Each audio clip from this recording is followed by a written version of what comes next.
jamais vous voulez vous lancer dans l'aventure Star Citizen, n'hésitez pas à utiliser mon référal code affiché à l'écran. Cela vous permet de gagner 5000 AUEC pour débuter dans le jeu, ce qui n'est pas négligeable, et personnellement, ça m'aide à monter en niveau pour gagner quelques vaisseaux. Il faut insérer ce code uniquement à la création de votre compte sur le site iRacing. Je précise bien uniquement à la création de votre compte, autrement ça ne marchera pas. Allez, on passe tout de suite au sujet de la vidéo. C'est parti, go! Eh bien, bonjour tout le monde, bienvenue sur la chaîne de la Dark Red Security. Alors aujourd'hui, les nouvelles intéressantes concernant Star Citizen, eh bien on a appris qu'une PTU Evocati 4.0 était sur les rails. Alors on est le 15, peut-être qu'on l'aura pour le 16 au matin de bonne heure, éventuellement, il faut espérer ça. Peut-être pour le 17 au matin de bonne heure également. Il y a aussi une histoire de tech preview qui serait sur la 4.0. Voilà, pour tester le serveur meshing, donc une bonne chose également.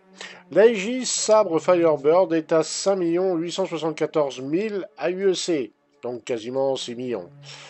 Après, il y a d'autres vaisseaux, les prix n'ont pas bougé. Qu'est-ce qu'il y a d'autre? On a l'Amiral Pulse qui est à 185 220 AUEC au New Deal à Lorville sur la planète Hurston. Donc toujours au New Deal, on va trouver l'Ursa Medivac à 137 200 AUEC. Donc l'Ursa qui est pas cher, le Medivac, voilà, hein, pour faire les bunkers sans trop de soucis. Bah voilà, le Medivac, la solution pratique.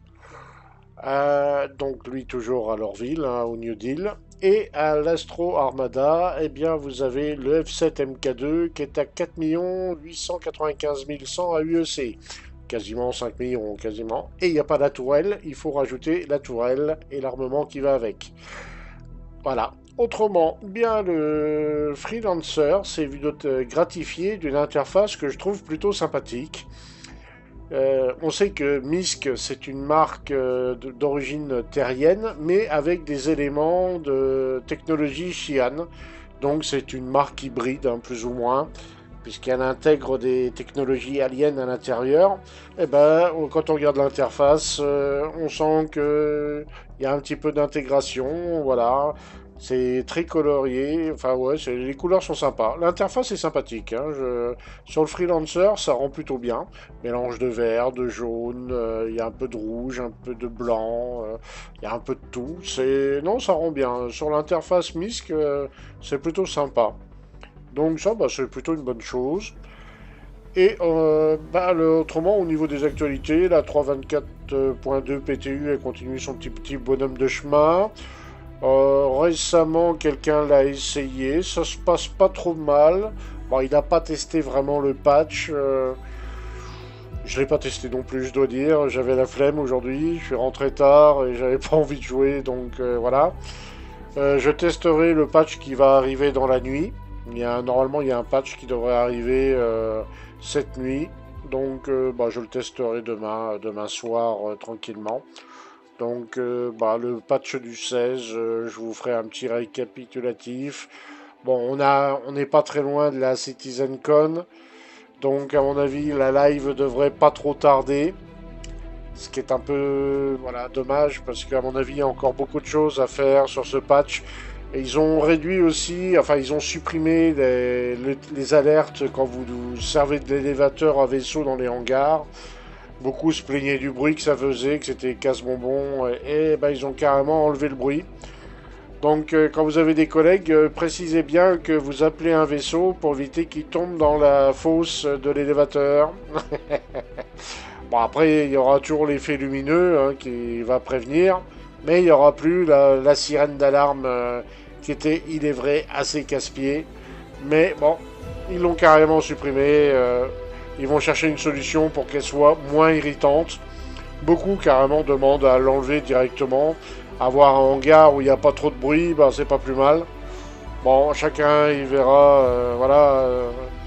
Moi, ça me dérangeait, ou sans me déranger, on va dire. C'est surtout le bruit des portes des hangars. Ils font un barouf en ce moment. J'espère qu'ils ont réparé ça. Parce que parfois, bah, on s'entend même plus parler sur Discord, tellement ça fait de bruit, les portes de hangar quand elles s'ouvrent. Enfin voilà, autrement, bah, les actualités sur Star Citizen, il n'y a pas grand-chose de plus à en dire. Euh, on va voir ce que ça va donner, hein, les prochains patchs, parce qu'il va plus y en avoir beaucoup sur la PTU. La live arrive incessamment sous peu. Donc préparez-vous à binder, ceux qui ne sont pas allés sur la PTU. Vous allez beaucoup vous amuser à binder les nouveaux MFD. Quand je dis beaucoup vous amuser, c'est vite dit de dire ça. C'est facile à dire.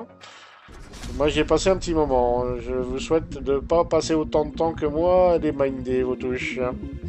Sur ce, je vous souhaite à tous une bonne journée ou une bonne soirée. Et on se dit à très bientôt dans la nouvelle live, qui, je pense, devrait arriver un petit peu avant la CitizenCon. Voilà. Ah, ciao, ciao, ciao, ciao, tout le monde. Et oui, il n'y a même pas la tourelle. Faut acheter la tourelle en plus. J'ai même pas regardé le prix des tourelles, mais ça doit être juste hallucinant. Allez, ah, ciao, ciao, ciao, tout le monde.